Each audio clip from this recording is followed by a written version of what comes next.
Go. Time that was not Beverly Hills 90210.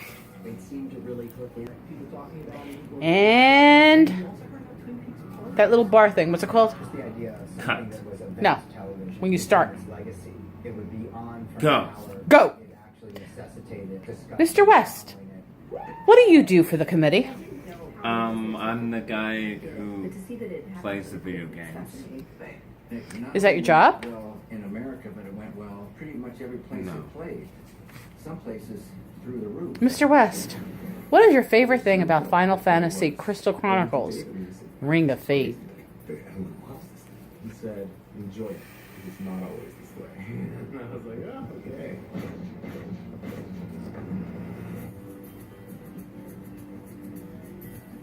And we're good.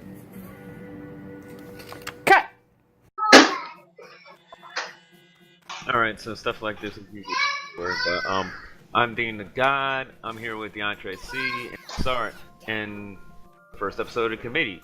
Today's game will be Final Fantasy Crystal Chronicles Ring of Fate for the Nintendo DS. That being said, let's get to the footage here. I got this savage beast. Yeah, Let me know when to press play. Yeah, go ahead. Alright. Yeah, you asked me, man, if this thing, if it was fun. Well, you know, I kind of get the feeling that I'm playing something like a Legend of Zelda game, although without the atmosphere. You know what I'm saying? Without anything that sets like mood, tension. Man, the dungeons themselves are just like big and nondescript, somewhat generic. And like I said, I didn't have too much fun with the combat in terms of stomping on things or picking things up, man. I just found myself mashing the A button like it was a Kingdom Hearts video game, man. Oh man. So basically, the combat is pretty wonky. Then that's what you're trying to tell me. Essentially, you're not even really trying to do any real meaningful combat other than just like just stated pressing the one attack button. You just press A 3 times. They give you magic later on, but the way you use magic in this game, it's not very fun. You hold down the X button and you move the cursor over what you want to use the magic on, and that's really about as tough as it gets in this game. They have some puzzle elements. Like I said, it's like The Legend of Zelda. It's like, you know, playing a Zelda game. Only the puzzles aren't really intuitive. Yeah, they're not really intuitive. They don't really cause you to think too much about what you're doing, what you want to do. No, you push a block onto a thing, you step on a switch, you know, a thing happens.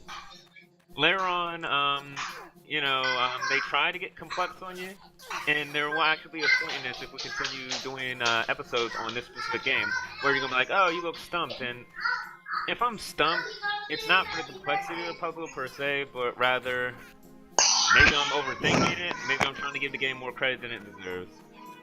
But other than that, yeah, no. So about this picking up everything, like you said that they have crafting. Like how in depth is the crafting? It's about as in depth as you would expect. You have to pick up tons and tons and tons of useless materials, man. And you pick up recipes, and it's just like in Diablo 3. You go to a I guess what do you call a blacksmith? You pick a recipe, and if you have the ingredients, you make the item. That's about as in depth as it gets. Okay, You're so not gonna be wowed. You're not gonna be amazed. It's literally the same crafting that's included in almost every game these days, because you know RPGs need crafting. right. So how often do you use the crafting gear versus like stuff you find or stuff you purchase from like a shopkeeper? Like is it even worth crafting? Well, at this point in the game, you know, this is like the first dungeon. I hadn't really had a chance to like actually make anything. But where I am in the game now, I did craft like a bronze sword, and I guess it was like an upgrade.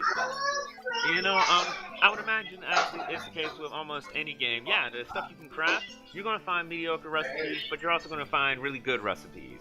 Of course, the really good recipes are gonna require ingredients that I can imagine are hard to get. So yeah, no doubt. If I had to make a forecast, I would suppose that the crafted stuff will be better than merchant stuff. I hope so. I don't even know if I'm gonna bother. Actually, not to be like negative, but I'm not really a big fan of crafting, especially in the sense that this game presents it in most of the games. Well, I'm the same exact way. Like I said prior to the recording being started, I would personally leave a lot of stuff just simply the fact that of the necessity of needing to pick up every single last thing, that would get annoying halfway through. You know, so I would just get annoyed by that. So I would more likely stop doing it myself. Another big issue I have with this game is, while it's nice that they have like voice acting for some parts in this, my issue is the voice for the kids. They're so obnoxious. I cannot stand that little girl's voice. Don't leave me here! So horrible. Was it like a super high pitched squeal type of deal? Yeah, Don't leave me here! Too. So whiny. But yeah, Happy birthday, buddy. Watch out. Dang. another bit of a problem I had also was the fact that this game essentially does not really start out with a story. They don't begin to even explain the story to you until after you beat the boss. And you know that's to me, I didn't really feel compelled to even keep playing this, other than I'd already told you guys about it.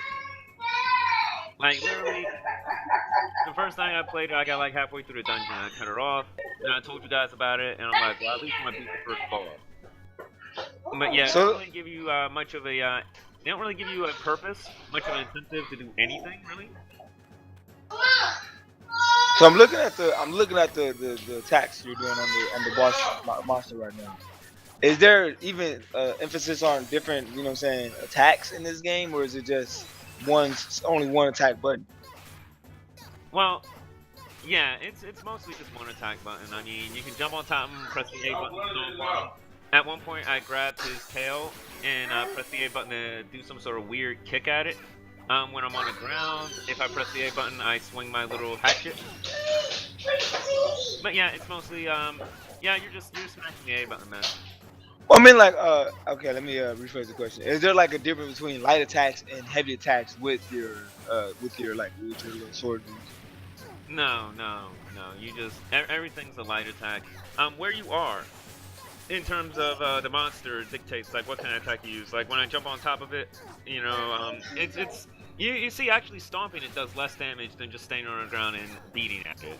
Right. That's why I asked you. Is there like an emphasis on different you know what I'm saying, strength levels of attack? Well, no. This works off the once again the Legend of Zelda idea, where there are weak parts on the monster. Like for this boss, its tail. The little ruby on its tail is its critical zone. So there's that. But nothing you do outside of targeting these areas will increase your damage.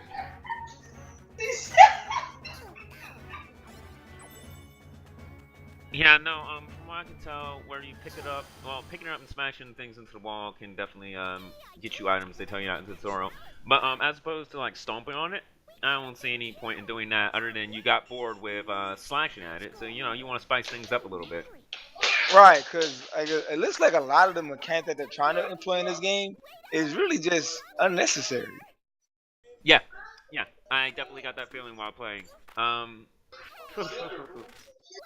Like it looked like they're trying to make us do a lot more work than we need to actually do in some of these things. For instance, like the picking up the gold every you know what I'm saying, time, or just the unnecessariness in attacking in itself. Like someone like trying to pick up these little squirrel things. What's the point if you could just whack it with a sword? Well, you know, you might want to get an extra item by banging it into the wall.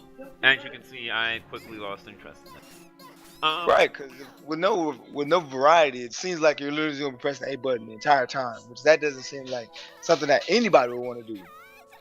But then they made Kingdom Hearts. But no, I mean, very true. My thing is, I'm saying here, we've talked in the past, and like, what could they do to improve Final Fantasy? How could they bring this series back to fresh relevance? This is not it. This is not that answer. I mean, I'm saying here, I feel like that it's some random game that was in development and they put the Final Fantasy title on there, because it does not look like a Final Fantasy game. It does not handle like a Final Fantasy game. Even the presentation, like the way they do the story, all that. No, there's no Final Fantasy here. Right. No.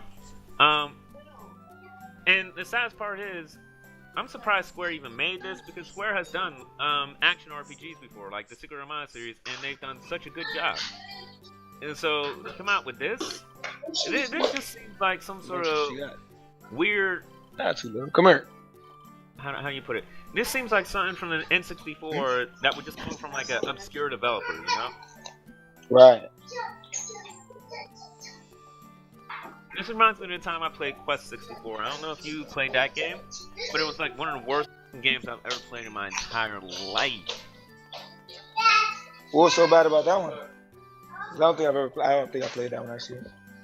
Well, yeah, it suffered from the same types of things this game suffered from. While the story was pretty much presented to you up front, what Quest suffered with was huge environments that were bland and nondescript, man. And you spent a lot of time walking. I don't even interrupt you, but the character here, man, that thing out of his head